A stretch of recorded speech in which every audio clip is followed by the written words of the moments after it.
Wow! Yes! Hello, what's up guys, mga master, mga viewers. For today's video, ayan po, mayroon na naman tayong client customer na nagpagawa ng Redmi Note 9S, mga ka-viewers. Ganyan po yung problema niya, mga ka-viewers, ay nag-auto restart lang po siya. May laman po daw yung battery nito, mga ka-viewers, pero pag ino-on ay seconds lang ay namamatay. Kaya check natin, tara, let's go.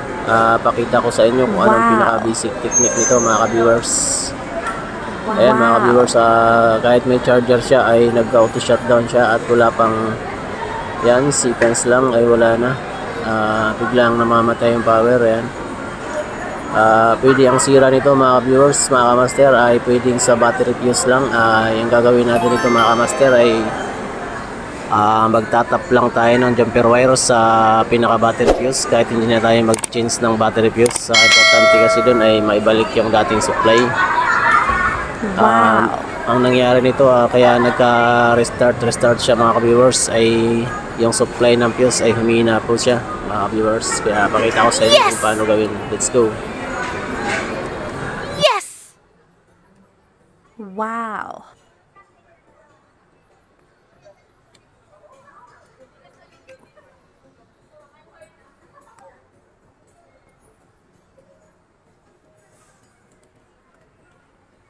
Wow! Yan, mga ka-viewers, ay napaka-press pa ng battery, ay hindi pa siya lobo. Ang sabi daw kasi ni customer ay baka sa battery, pero sabi ko ay hindi po yan sa battery.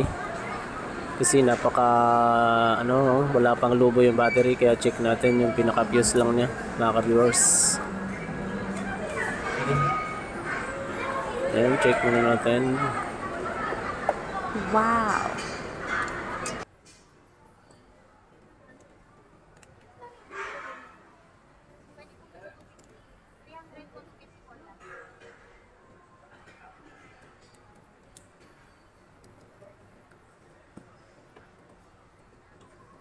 Yan, mga ka-viewers, tester natin yung battery kung okay pa yung supply na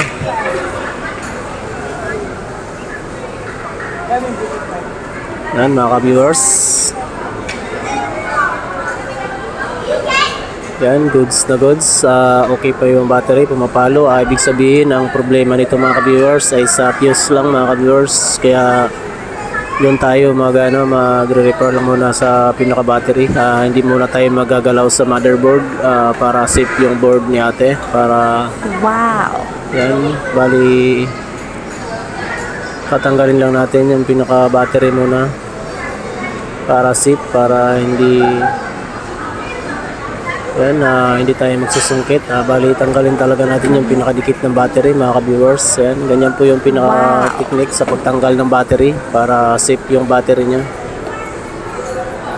Yan, mga ka-viewers. Yan, parang sila stickman yung dikit, mga ka-viewers.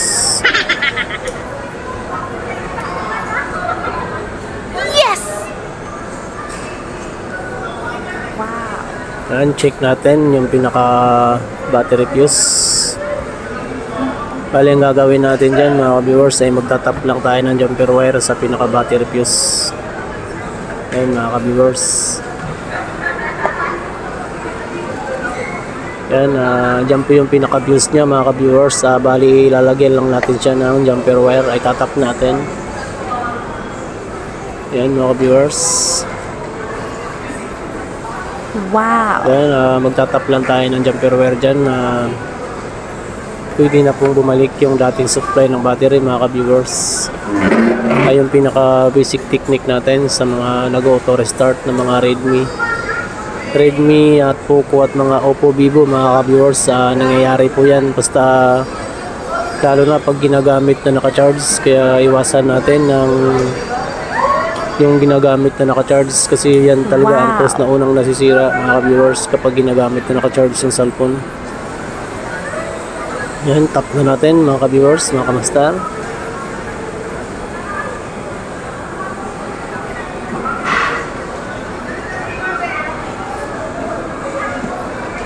Yan.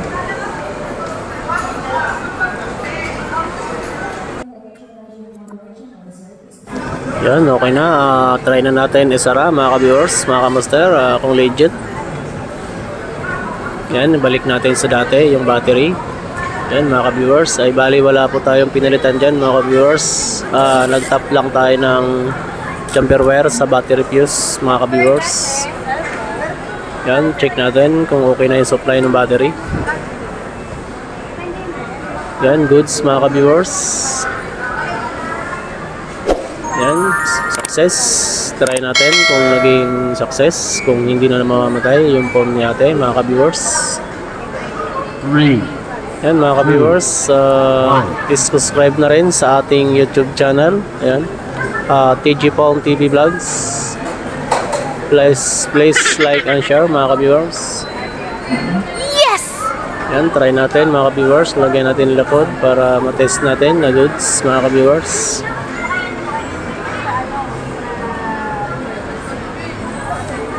Yan, wala pong cut yan mga ka-viewers, ay para makita talaga natin na goods.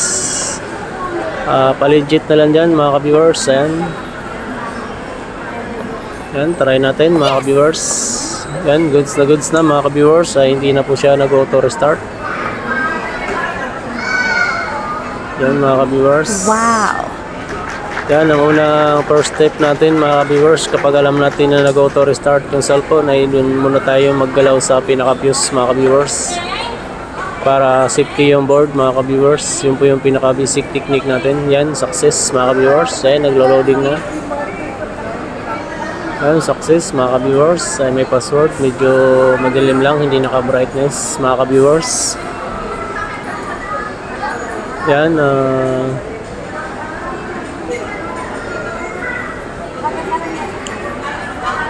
yan mga ka-viewers, ay brightness natin para malaman natin na goods na yung power. Yan mga ka-viewers, goods na goods, success. Yes! Yan, goods na goods. Success mga ka-viewers, ay hindi na siya nag-auto restart.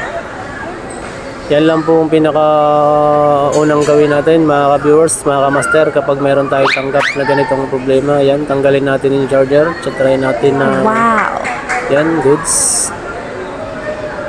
Yan, success mga ka-master, mga ka-viewers. Hindi lang natin may open mga ka-viewers kasi ay may password, ay yung customer natin ay bumaba. Ayan, try natin ng walang charger mga ka-viewers kung hindi na namamatay. Yan, success, legit mga ka-viewers, mga ka-master.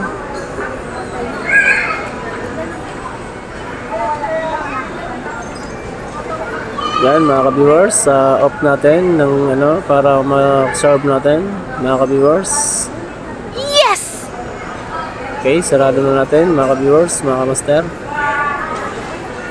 Yan, sa mga gusto ko lang magpagawa mga ka-viewers, PM lang, dito lang po kami sa Pugol Tuktukan Taguig mga ka-viewers sa 3rd floor. Ayan.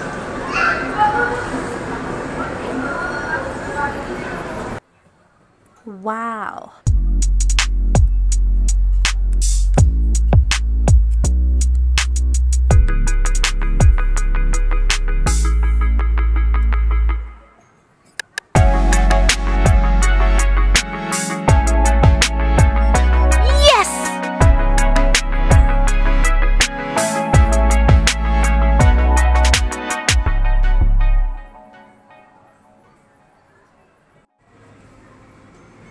Yan mga ka-viewers, bali dyan lang tayo nag-tap kanina ng pinaka-jumper wire, yung pinaka-fuse nya mga ka-viewers. Napaka-legit po yan mga ka-viewers. Dyan lang po muna tayo magtatap pag ganito yung klaseng problema mga ka-viewers. Yan.